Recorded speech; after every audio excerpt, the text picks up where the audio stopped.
नमस्कार दोस्तों, स्वागत है आज के इस नए वीडियो में। आज हम बात करेंगे बैंक एफडी यानी फिक्स्ड डिपॉजिट में आए नए नियमों के बारे में। 2025 में बैंक एफडी को लेकर reserve bank of India RBI और सरकार ने कुछ बड़े बदलाव किए हैं जो सीधे आपके पैसे और आपके निवेश पर असर डाल सकते हैं। अगर आप एफडी में पैसा लगाते हैं या लगाने की सोच रहे हैं तो यह वीडियो आपके लिए बहुत ही ज़रूरी है, तो बने रहिए हमारे साथ अंत तक। सबसे पहले एफडी होती क्या है? एफडी का बेसिक कॉन्स्टेंट समझना जरूरी है हमें। क्यों लोग एफडी को सुरक्षित निवेश मानते हैं? पुराने समय से अब तक एफडी की लोकप्रियता क्यों है? छोटे निवेशक से लेकर रिटायर लोग क्यों एफडी चुनते हैं? यहाँ डिलेट में सभी बड़े बदलावों को पॉइंट में समझना है हमें, ठीक है। सबसे पहला, इंटरेस्ट रेट स्ट्रक्चर में बदलाव हुआ है। अब बैंकों को आरबीआई की नई गाइडलाइन के हिसाब से ब्याज दरें तय करनी होगी। शॉर्ट टर्म और लॉन्ग टर्म एफडी में ब्याज दर का फर्क ज़्यादा होगा। वरिष्ठ नागरिकों को मिलने वाला अतिरिक्त ब्याज भी नए नियमों से प्रभावित होगा।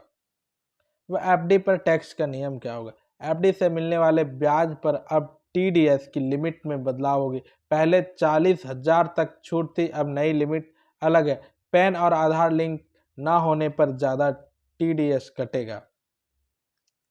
तीसरा, एफडी प्रीमियर विड्रॉवल तोड़ने के लिए, ठीक है, प्रीमेच्योर एफडी प्रीमेच्योर विड्रॉवल तोड़ने के नियम।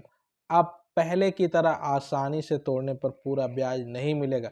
नए नियम के तहत पेनल्टी स्लैब बदल गया है। चौथा, एफडी पर इंश्योरेंस कवर। डीआईसीजीसी की लिमिट 5 लाख तक थी, अब इसमें संशोधन। आपके जमा पैसे पर सुरक्षा कवच कितना है ये जानना जरूरी है। नंबर 5, एफडी ऑटो रिन्यूअल नियम।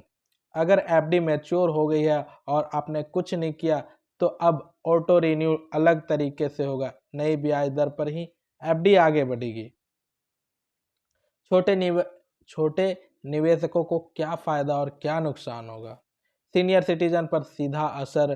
टैक्स पे करने वाले लोगों ने नई टीडीएस लिमिट से क्या फर्क पड़ेगा? लॉन्ग टर्म एफडी बनाम शॉर्ट टर्म एफडी कौन सा बेहतर है?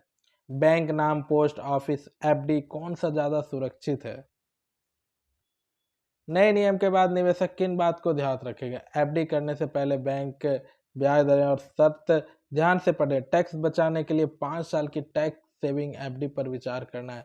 अपने पैन और आधार को लिंक जरूर रखें ताकि ज़्यादा टीडीएस ना कटे। पूरी बचत एफडी में ना डालें, थोड़ी हिस्सा म्यूचुअल फंड या सरकारी योजनाओं में डालें। एफडी का इंश्योरेंस कवरेज समझकर ही बड़ा निवेश करें।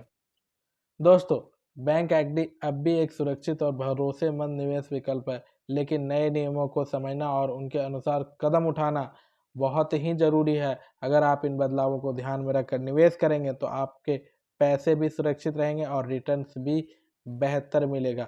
उम्मीद है आपको यह जानकारी पसंद आई होगी, इसलिए वीडियो को लाइक कीजिए, शेयर कीजिए और चैनल को सब्सक्राइब करना ना भूलिए। और हाँ, कमेंट में बताइए आप एफडी करते हैं या किसी और स्कीम में निवेश करते हैं। धन्यवाद।